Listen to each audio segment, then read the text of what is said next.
130 ans pour un club, c'est quand même quelque chose d'exceptionnel. On ne voit pas ça dans toutes les assos. Ça fait bizarre de revenir et de revoir le club. Et puis en fait, bien sympa de revoir tous les anciens, parce que là, ça nous remet des années en arrière.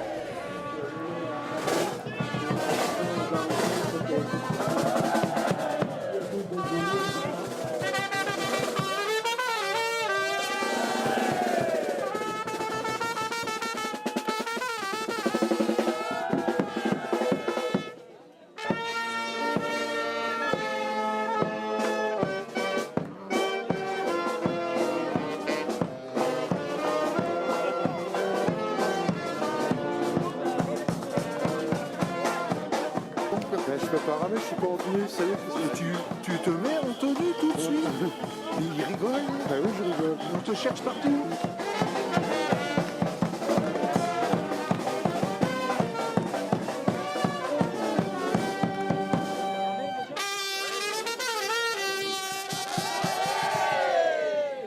Alors c'était en 1949 et comme mon frère était déjà dans le club, il m'a attiré vers ce club et c'est comme ça que j'ai commencé à faire de l'aviron. Ludovic Martin a formé un 4 et c'est comme ça que, j'ai commencé à faire de l'aviron. C'est parce que j'avais des voisines qui faisaient de l'aviron et à partir de l'âge de 11 ans, elles m'ont amenée au club et j'ai commencé à être barreur.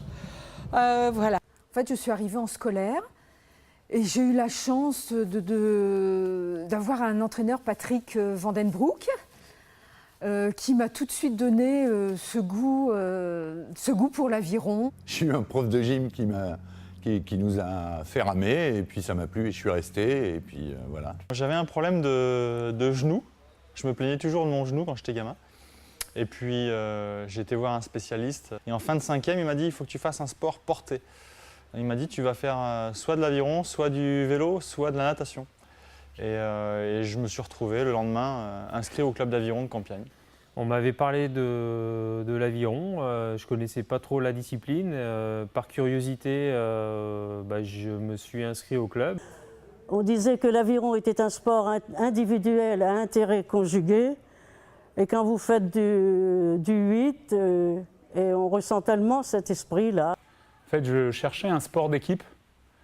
J'avais fait un peu de volley avant et puis j'avais envie d'essayer autre chose, d'essayer quelque chose dans un autre environnement et donc pourquoi pas sur l'eau. Je faisais de l'UNSS volley et en fait mes coéquipières étaient jamais là le mercredi et ça m'agaçait, on ne pouvait pas faire nos matchs. Donc en fait je leur demandais pourquoi elles n'étaient jamais là. Et en fait, elles m'ont dit qu'elles faisaient de l'aviron, je ne connaissais pas et je suis venue un jour voir ce que c'était. Et puis du coup, je me suis dit pourquoi pas et voilà. À tous, on essaye de faire une vague. Prends Doudou. Doudou. Mathieu. Ah les gars, vous me devez bien ça. Je suis fatigué, Mathieu, allez. Mais SS, regarde ce que tu as. SNC. SS.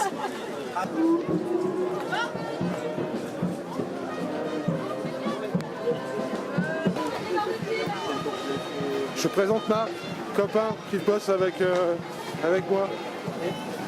Et il faut le libérer là, on attend pour ramer. Oui, ramer.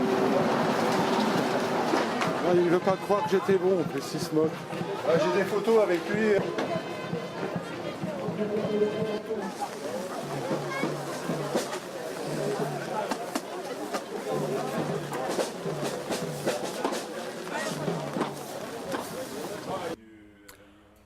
Mon palmarès, en fait...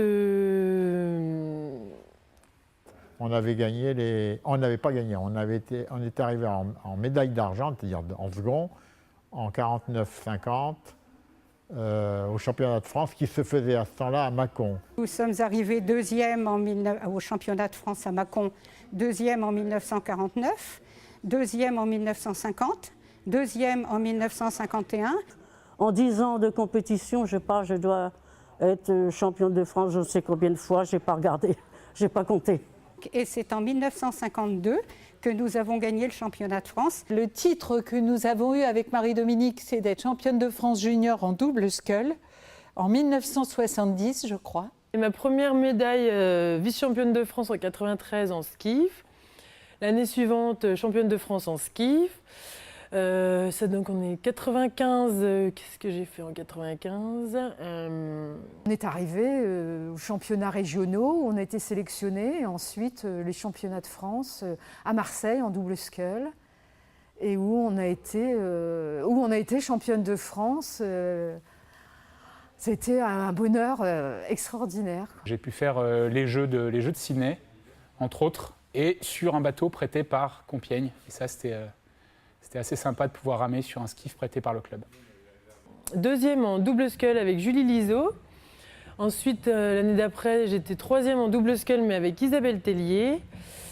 En senior, j'ai oublié les bateaux courts aussi. J'ai pu gagner de multiples titres de champion de France, à commencer par celui de 93. Jusqu'à le dernier, je ne me souviens plus en quelle année, mais en passant par aussi de nombreuses médailles au championnat du monde et notamment 5 titres de champion du monde et puis le titre de champion olympique en 2000. J'ai été vice-champion de France en 1974, en 4 de couple sans barreur, cadet. 2 fois médaille de bronze à la Coupe de France des cadets et 4e au championnat de France 75. C'est mes titres de gloire. Les bateaux courts, junior première année, j'ai fait 3e en skiff. Junior deuxième année, j'ai fait, je sais même plus, 2e en 200 barreurs. En senior ensuite, ça remonte hein. Senior, qu'est-ce que j'ai fait? J'ai pris pas mal de raclés d'abord. Beaucoup de dernières places ou d'avant-dernières places aux régates de quartier. Et puis après, avec l'arrivée de Robert Servel sur Compiègne, je suis rentré en équipe de France avec Benoît. Et puis on a eu des médailles au championnat de France, championnat du monde, Jeux olympiques. Des bouteilles au Mexico? Ah bah oui, ça vous va? Ouais, c'est parti. C'est trop dur parce que le temps,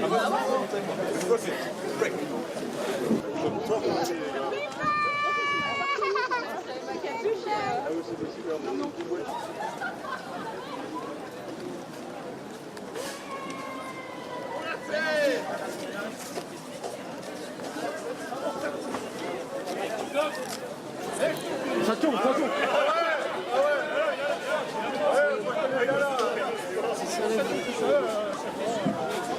Mathieu, il était dans votre suite.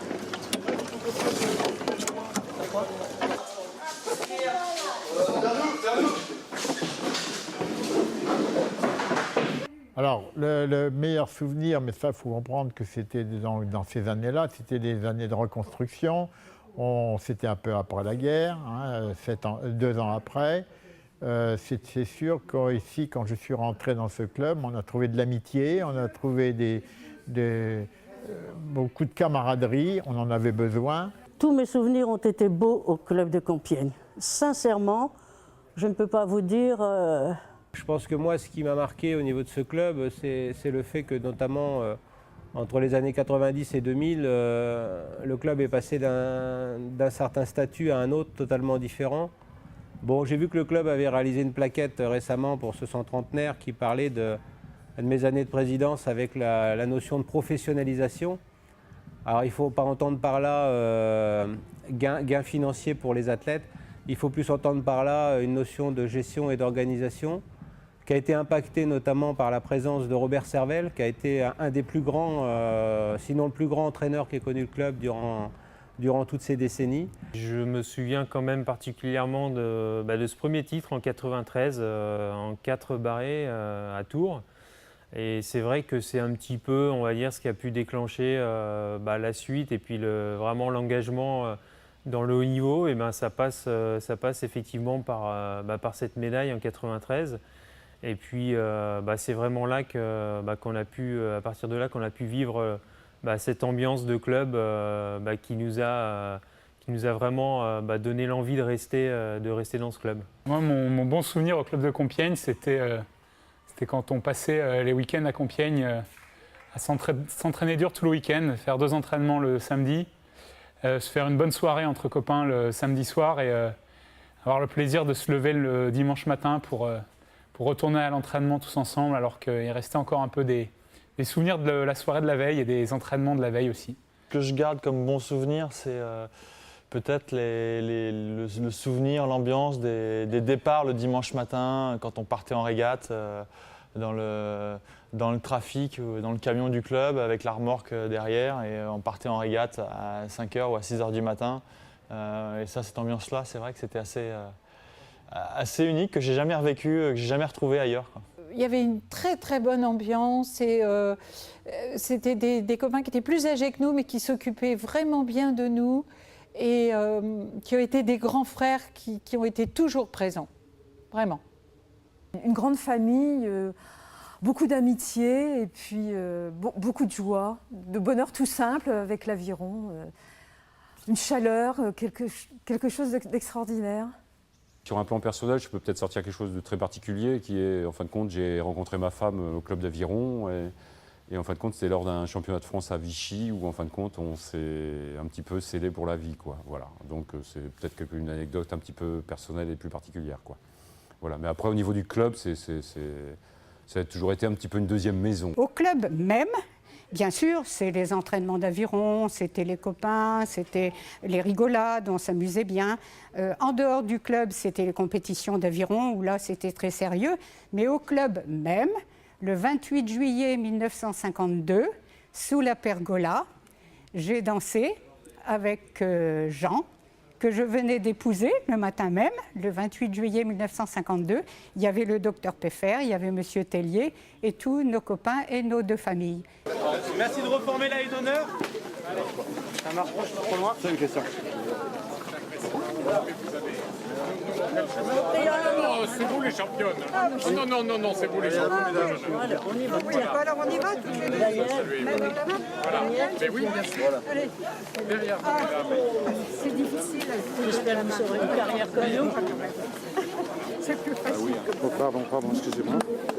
Merci. Vous aurez une belle carrière comme nous.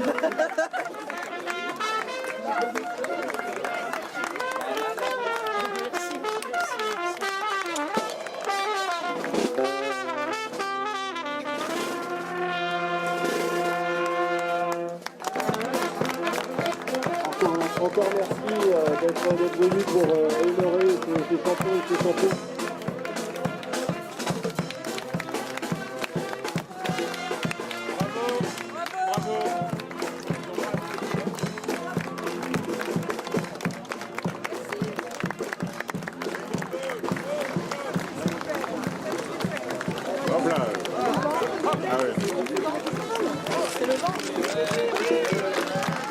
Voilà, 130 ans, c'est super. J'espère que, bien sûr, qu'il y aura encore de nombreuses années pour ce club, même si l'emplacement, il sera peut-être plus celui actuel. Mais voilà, en tout cas, je suis sûr qu'il y a encore de nombreuses années pour ce club et j'espère être présent aux 140 ans, on va dire.